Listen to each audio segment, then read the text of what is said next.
colleague and co-anchor, 24-Hour News 8's Heather Walker is live in downtown Grand Rapids, where one of those vigils will start in a few hours. Heather, good evening to you. Good evening. Yeah, well, hours after this tragedy broke, the LGBTQ community here in Grand Rapids took action. Actually, right after I got into work today, I was on the phone with Bob Johnson, the owner of Apartment Lounge. She was already at the store buying candles for a vigil to be held tonight. And he was just working together to put this vigil together. Why was it so important that you hold this? Well, it's important that we show our solidarity. It's really important that we support each other as a community and as a world. We're all here, we're all in this together, and this is one of the worst tragedies that's ever happened to the LGBT community. So it's important that we show that together we can all stand together and we can make a difference. We've come a long way, but we still have a long way to go. So this just goes to wake us all up. When we start to feel comfortable, we have to realize that we have to educate people and we have to really try to make a difference. We have a ways to go yet, but it really, my heart is broken for all of the people. Absolutely. It's just a tragedy. Right. Well, hopefully this event will be one way to help start the healing process. That's going to happen right outside here at the Apartment Lounge tonight in downtown Grand Rapids. It's located next to Downtown Library and next to the Civic Theater. The vigil will start at 9:30. A moment of silence will be held at 10 p.m. Now, the Apartment Lounge is asking that you bring a $2 donation for those candles, and the proceeds will go towards the victims and the victims' families of this awful tragedy. And for those who don't know, the Apartment Lounge is actually the oldest gay bar in Michigan. So quite a bit of history here. Now, Detroit held their Pride Parade. It's actually Pride Month. And so cities across the country are celebrating the LGBT community. Detroit's Pride Parade went out without any issues today. We are happy to report that.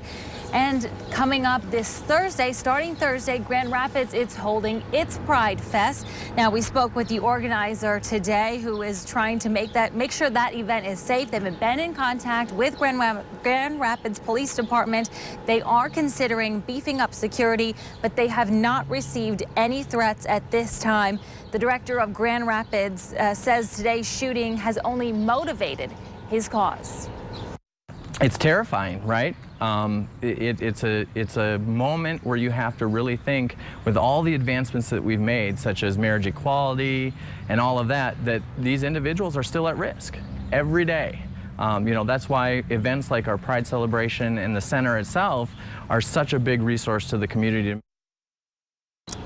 Now, usually the Pride Center is closed on Sundays, but they are opening their doors till 10 p.m. tonight. If you would like to talk to someone to help cope with your emotions after this tragedy, they do have therapists available until 10 p.m. tonight. Well, the tragedy does bring out the best in people. Take a look at these images that we are seeing out of Orlando earlier today. Residents coming out to support the shooting victims. Authorities made an urgent plea for blood donations, and they responded in a huge way. This is at the Orlando Blood Bank, where hundreds of people lined up to donate. You can see the line wrapping around the building. It's just an amazing sight, a great turnout. Volunteers handed out water and cookies to help the people standing in that hot sun waiting to donate. And there were so many people that the mobile blood vans were called in to help move through that line. As everyone knows, there was an attack last night on our community and our city, and I wanted to do what I could to help. And I'm O positive blood type, and they needed O positive blood type, so I'm out here to give my support and do what I can. To donate blood, I'm O negative, and I thought that if I could help out in any way that I could, then I would. My boyfriend also came with me, so we're just here to donate blood and hope that we can bring some relief to the blood centers, but also to the families and the victims. Now, last we checked, they are still in need of blood. We will have details up at woodtv.com. There's also a GoFundMe page that has already been created for the victims of this mass shooting. That's up right now at woodtv.com as well.